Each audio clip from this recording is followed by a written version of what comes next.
Imaginez que vous ouvrez un restaurant McDonald's. Vous investissez toutes vos économies, vous suivez les règles à la lettre, et un jour, McDonald's lui-même devient votre pire ennemi. Ce n'est pas de la fiction, c'est ce qui arrive tous les jours à des centaines de franchisés dans le monde. Aujourd'hui, dans cette vidéo, je vous raconte la guerre secrète que mène McDonald's contre ses propres partenaires. Mais d'abord, petit rappel, McDonald's, c'est 44 000 restaurants, dont 95% de restaurants franchisés, 200 milliards de dollars de valeur et l'une des marques les plus reconnaissables au monde. Mais derrière les Happy Meal et les Arches Dorées se cache un business model impitoyable où la franchise n'est pas un partenariat, c'est un piège. Et si je vous disais que les machines à glace en panne ne sont pas un hasard? Restez jusqu'au bout parce que cette histoire va changer votre vision de McDonald's pour toujours. Pour comprendre le scandale, il faut d'abord comprendre comment fonctionne McDonald's. Contrairement à ce que l'on pense, McDonald's ne gagne pas vraiment d'argent en vendant des burgers.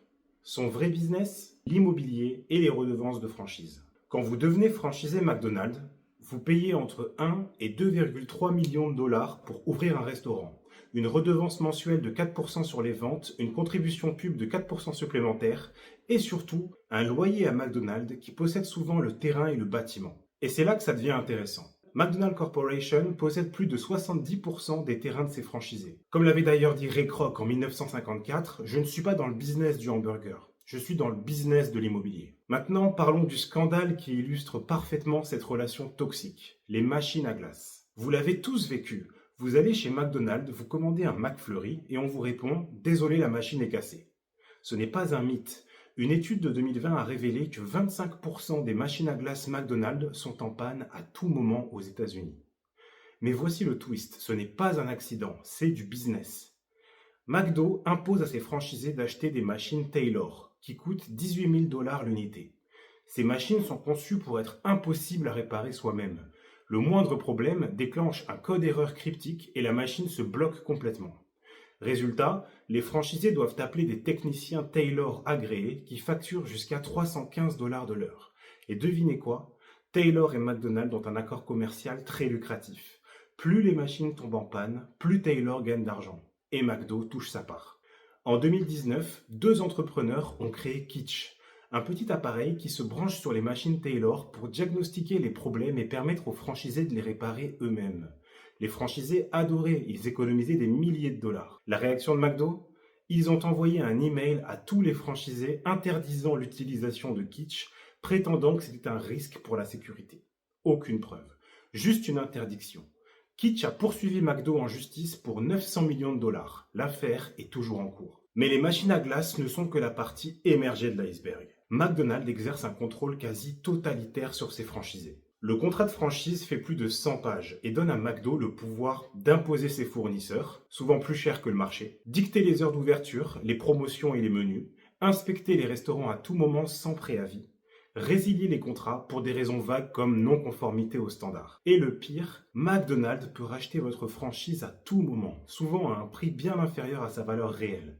Ils utilisent des clauses de non-performance pour justifier ces rachats forcés. Plusieurs franchisés ont témoigné de tactiques d'intimidation comme des inspections surprises excessives, des menaces de non-renouvellement de contrat ou des pressions pour accepter des rénovations coûteuses et non nécessaires. En 2020, 52 franchisés afro-américains ont poursuivi McDonald's pour discrimination, affirmant qu'on leur imposait des emplacements moins rentables et des conditions plus strictes que les franchisés blancs.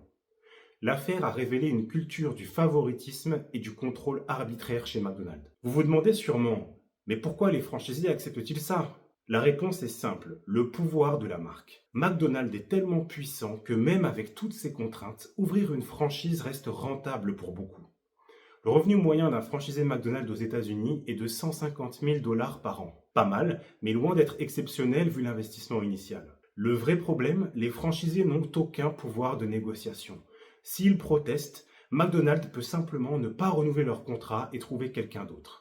Il y a une liste d'attente de candidats prêts à tout pour avoir leur propre McDonald's. Certains franchisés ont tenté de s'organiser. En 2019, la National Owners Association, qui représente environ 1000 franchisés, a publiquement critiqué McDonald's pour ses pratiques. La réponse? Silence radio et intimidation en coulisses. Alors qu'est-ce qu'on retient de cette histoire? Premièrement, dans le monde du business, même les partenariats peuvent devenir toxiques quand le rapport de force est totalement déséquilibré. McDonald's n'a pas besoin de ses franchisés individuellement, mais chaque franchisé a désespérément besoin de McDonald's. Deuxièmement, le vrai business model n'est pas toujours celui qu'on voit. McDonald's vend des burgers en façade, mais gagne son argent avec l'immobilier et le contrôle de sa chaîne d'approvisionnement. Troisièmement, la taille et la notoriété donnent un pouvoir absolu. McDonald's peut se permettre des pratiques que n'importe quelle autre entreprise ne pourrait pas, simplement parce que tout le monde veut être associé à la marque. L'histoire de McDonald's nous rappelle que derrière chaque géant se cache une mécanique implacable. Les arches dorées brillent, mais elles projettent aussi beaucoup d'ombre. Si cette vidéo vous a ouvert les yeux sur la face cachée de McDonald's, laissez un like et abonnez-vous pour découvrir d'autres histoires incroyables sur le monde du business. Et on se retrouve la semaine prochaine pour une nouvelle vidéo. D'ici là, abonnez-vous et prenez soin de vous.